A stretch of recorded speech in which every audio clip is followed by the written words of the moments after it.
방지턱을 많이 지나다니면서 느끼는 건 차가 좀 탄탄해졌다. 예를 들어 이렇게 방지턱을 지나갈 때 약간 쿵쿵 하면서 차의 자체 움직임, 좌우 앞 뒤의 움직임이 많이 없어졌어요. 근데 이거는 장점이자 단점이 될 수도 있어요. 여러분 안녕하세요, 오빠TV 한승훈입니다. 안녕하세요, 더모스트 고민수입니다. 오늘 대표님이랑 제거 카니발 하이브리드 하체를 둘러볼 텐데, 단순히 하체 둘러보는 거 말고 최근에죠, 펠리세이드를 리뷰를 하체를 하면서 하체에 좀 그런 아쉬움들이 좀 있었잖아요. 맞아요. 그런 부분들이 카니발은 과연 어떤 게 다른지, 개선할 수 있는 게 있는지, 그리고 오늘 또 더모스트 대표님이 특별하게 이벤트를 또 준비했으니까 이거 기대해 주시면 좋을 것 같습니다. 오늘 잘 좀 부탁드리겠습니다. 네, 이 차량은 이제 우리 오빠 승훈 씨 차량이에요. 예약을 한참 전에 해주셨었는데 오래 기다렸어요. 맞아요. 보통 카니발 하면 우리 가장 불편한 게 뭔가요? 저는 솔직히 타고 다니면서 느끼는 게 승차감이었거든요. 승차감도 그렇고 조금 밀리는 것도 좀 있었고, 승차감 부분에서 물론 얘 금액에 비해서 고급스러움 이런 건 없지만 불편한 점, 롤링. 그렇죠, 맞아, 롤링이요. 멀미 대마왕이라고 하잖아요. 네, 2열 타거나 1열 타거나 조금만 맞아요. 장거리 가면 멀미 나죠. 그렇죠. 그리고 또 운전할 때도 보면 주행 보조를 눌러놔도 이게 뒤쪽이 꿀렁거리니까 대각선으로 꿀렁거릴 때마다 핸들 보정이 계속 들어. 맞아요. 그게 이제 카니발의 단점이 있는데, 어떤 분들은 저도 전화를 많이 받아요. 쇼바를 갈면 되지 않냐, 일체형 들어가면 다 해결된다, 뭐 이런 분들이 있어요. 근데 네. 일체형 들어가게 되면 카니발에 기본적으로 최소 2cm 정도 차고를 낮춰야 됩니다. 아, 차고가 낮아져야 되네요. 네, 로다운이 들어가야 되는데 그런 것들은 또 몰라요, 사람들이. 그리고 또 카니발을 2cm를 낮추면 혼자 타야 됩니다.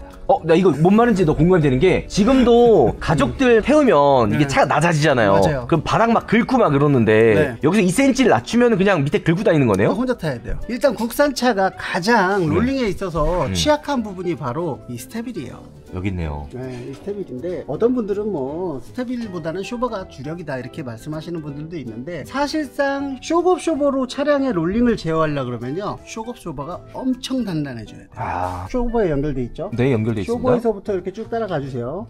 네. 보면 운전석 쇼버랑 조수석 쇼버랑 연결돼 있죠? 네, 이렇게 연결돼 있죠. 네, 바퀴가 똑바로 서 있는 게 아니라 이렇게 비틀린단 말이에요. 그쵸? 비틀렸을 때 비틀림 강성을 복원해주는 복원력을 만들어주는 게 바로 이 스테빌라이저입니다. 그러니까 스테빌라이저가 되게 중요한 역할을 하는 거네요. 그렇죠. 차량의 중심을 맞춰주고 기울어질 때 덜 기울어지게 만들어주고 그런 것들을 보정해주는 건데, 이 순정은 카니발 순정이에요. 이게 이제 카니발 순정이죠? 네, 이게 두께가 25파입니다. 여기 비춰주시면 속이 텅 비어 있어요.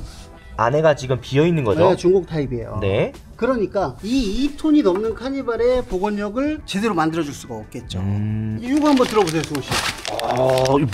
왜 이렇게 무거워 이거? 이거랑 들어줬을 때는 그냥 무게 차이가 완전 다른데요? 그래서 얘는 이제 속이 빈 성빈 타입이지만 얘는 속이 꽉 찬 솔리드 타입. 그러니까 얘보다 얘가 복원력이 좋으니까 차량이 연속적으로 비틀리는 상황에서 빠르게 복원시켜주니까 흡사 쇼버를 교체한 것 같은 느낌이 들죠. 이제 비틀리는 상황에서 연속적인 로철로를 지날 때 한 번은 지나가는데 2번 이상 되는 요철을 가면 허우적거리잖아요. 맞아요. 차가 완전 요동을 칩니다. 네, 그런 것들을 이 스테빌라이저로 어느 정도는 개선이 다 가능해요. 그 다음에 이 스테빌라이저에서 또 중요한 게, 기존의 스테빌라이저들은 빨간 우레탄 부싱을 써요. 우레탄 부싱을 쓰는데 얘랑 사이즈가 같습니다, 두께가. 두께는 똑같아요? 네. 오. 그래서 이제 업체들은 네. 우레탄 부싱이 굉장히 좋다 이렇게 또 홍보를 하지만, 제가 필드에서 정비사로서 확인을 해보면 우리나라 사계절이 있기 때문에 그쵸? 우레탄 부싱은 계속 겨울에 찌걱찌걱거리는 소리를 만들어내요. 그래서 브리스 오버홀 하라 그러잖아요. 근데 패밀리카를 그래서 튜닝한다고 튜닝했는데 1, 2만 킬로마다 구리스 쳐야 되고 이러면 얼마나 힘들어요. 그죠? 짜증나고. 그래서 순정 부싱을 그대로 쓸 수 있도록 두께를 일부러 제작을 했어요. 순정 부싱을 그대로 쓸 수 네. 있게. 이 순정 부싱은요, 중철 부싱이 들어가 있어서 여기에 철이 들어가 있습니다. 모양이 벌리는 대로 바뀌죠. 이 순정 강화 타입 부싱은요, 내구성이 10만 킬로 이상이에요. 소음 관리가 필요가 없어요. 요 순정을 그대로 사용하니까 그렇죠. 굳이 따로 뭐 작업할 필요가 없는 그렇죠. 거잖아요. 공감이 되는 게, 간편하게 머리 쓰지 않고 이게 신경 쓸 게 없이 그냥 1대1 교체니까 그렇죠. 더 편하게 사용할 수가 있고. 그렇죠. 그래서 얘는 일장일단이 없는 합리적인 튜닝입니다. 그다음에 또 하나 있습니다. 전 들어오자마자 바로 눈에 보였는데, 요 빨간 색깔. 뭐죠 이게? 스프링이에요, 바로. 뒤에 스테빌이 바뀐 거는 사실 알았거든요. 근데 이 쇼바의 스프링, 요거까지도 교체가 된 거네요? 카니발은 스프링 교체가 사실상 좀 필수적이에요. 카니발 뒤에 쫓아가는 거 한번 보세요. 차가 혼자 계속 이러고 갑니다. 네. 그래서 주행감이 너무 떨어져요. 이 스프링, 순정 스프링도 이게 뭐 약한 편은 아니에요. 소재 자체가 이제 열간성형 소재 방식이 이제 좀 낮은 등급을 쓰고, 네. 그리고 카니발의 이런 중량이나 무게를 감당하기에는 조금 스펙이 약해요.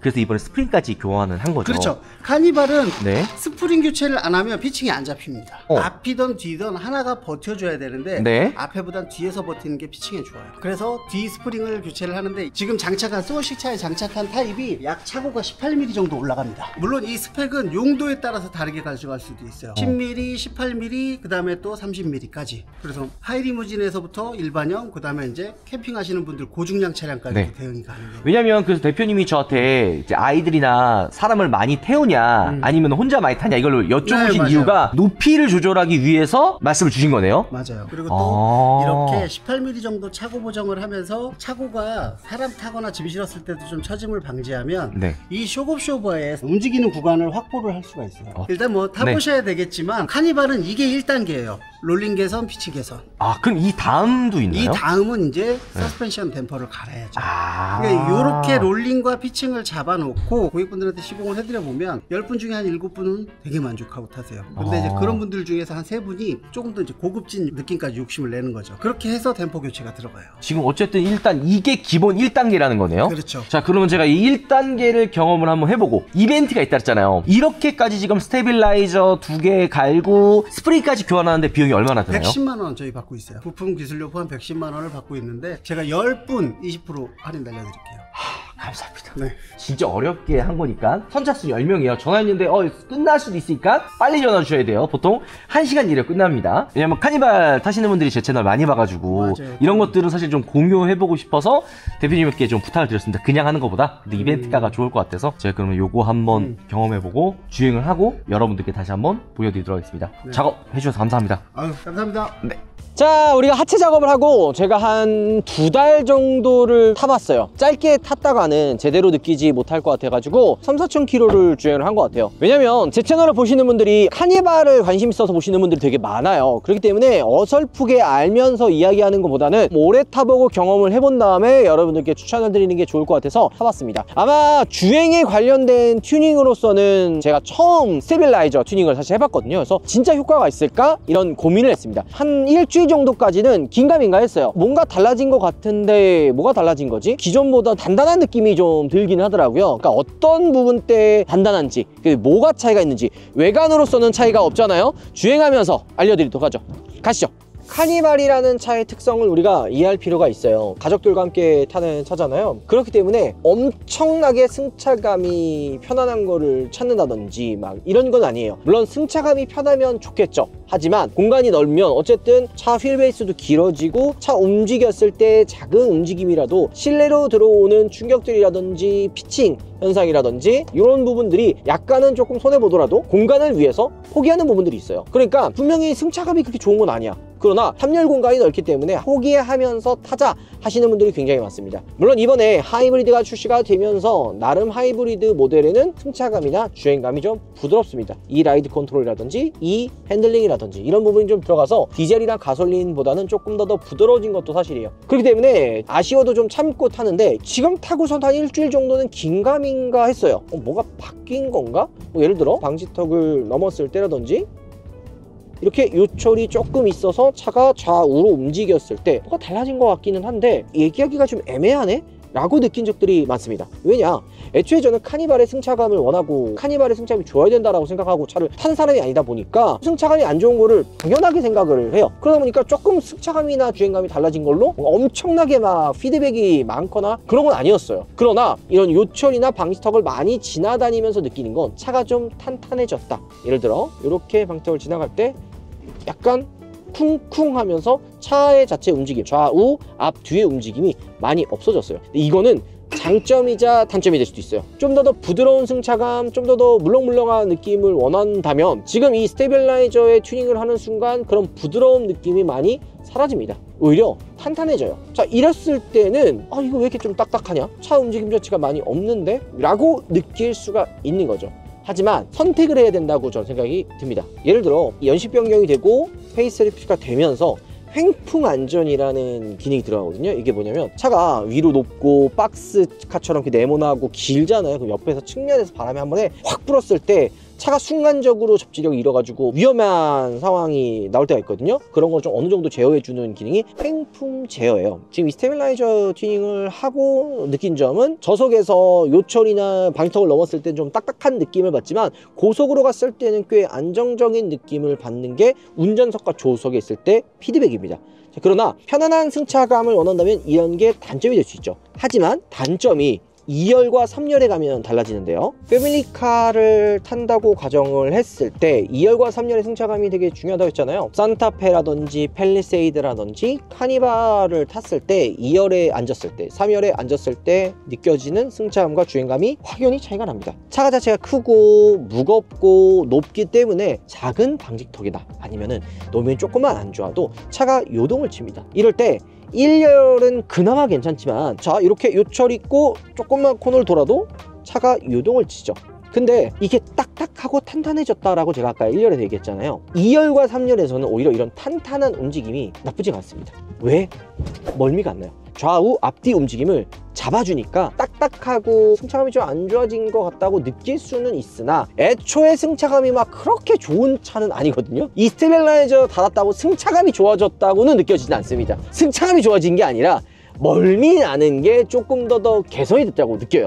하지만 멀미가 아예 없지는 않아요. 눕힌 상태에서 타면은 멀미 많이 나요. 장거리 타고 가면 머리 아파가지고 힘들고 이랬는데 이 스테빌라이저 튜닝을 하고 난 이후에는 이 좌우 앞뒤 움직임이 좀 덜하면서 아, 멀미는 안 하는구나. 나만 이렇게 느끼는가 싶어서 아이들도 2열에 많이 타잖아요. 특히 어머니가 3열에 꼭 타거든요. 처음에 탔을 때는 뭐가 달라졌는데? 근데 우리 막내딸이 멀미가 좀 많습니다. 저 닮아가지고 멀미가 좀 많이 나요. 처음에는 뭐가 바뀌는지 모르겠어 하는 우리 아이들이 조금 타보고 나면서 멀미 좀 덜 난다. 멀미를 많이 하는 집이라면 스테빌라이저 정도 튜닝을 해놓으면, 그러니까 튜닝이라고 사실 하기도 그래요. 그냥 부품을 호환해서 교환하는 거니까 생각보다 2열과 3열의 승차감은 포기하되 주행 느낌은 나쁘지가 않구나 라는 것들을 느낄 수가 있었습니다. 자, 그래서 완벽한 변화다, 뭐 엄청나게 체감적으로 달라질 거다 라고 이야기할 수는 없어요. 하지만 움직임 자체가 2열과 3열 탔을 때 생각보다 많이 달라졌기 때문에 2열, 3열에 성인이 많이 타는데 멀미가 좀 많이 난다 하시는 분들은 한번 바꿔보는 것도 좋을 것 같아요. 특히나 이번에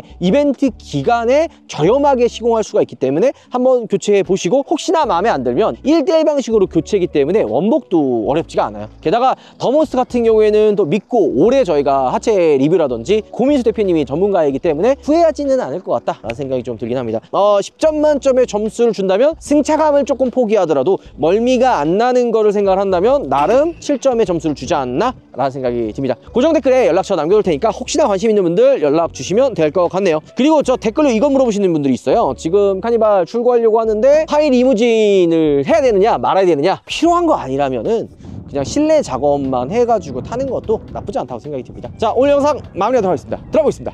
근데 여러분들, 막간의 타임을 이용해서 우파몰에서 판매하고 있는 이 바흐가르트가 시즌2 새로운 모델이 나왔어요. 리뷰가 3000개가 넘어갈 정도로 굉장히 뜨거운 반응을 보여줬던 방향제인데요. 바흐가르트 시즌2 같은 경우에는 크기를 조금 작게 해서 어떤 차든 실내에 잘 녹아내리게끔 만들어져 있는 거죠. 달라진 부분 딱 두 가지가 있거든요. 하나는 요게 중간에 바흐가르트 이 로고가 그냥 검정색으로 들어가느냐 아니면 이제 금색 로고로 들어가느냐, 요 차이가 있고요. 크기는 작아졌지만 이 안에 들어가는 리필 킷 요거 있죠. 요게 기존에 있었던 거 그대로 사용할 수가 있습니다. 원래 기존에 36,500원이었거든요. 놀라지 마세요. 29,000원대로 조금 더 합리적으로 다가오고요. 향이 또 되게 지속적으로 오래 가요. 그래서 바흐가르트가 최고의 선물이 될 수 있다는 거죠. 우파몰에서 만날 수가 있습니다.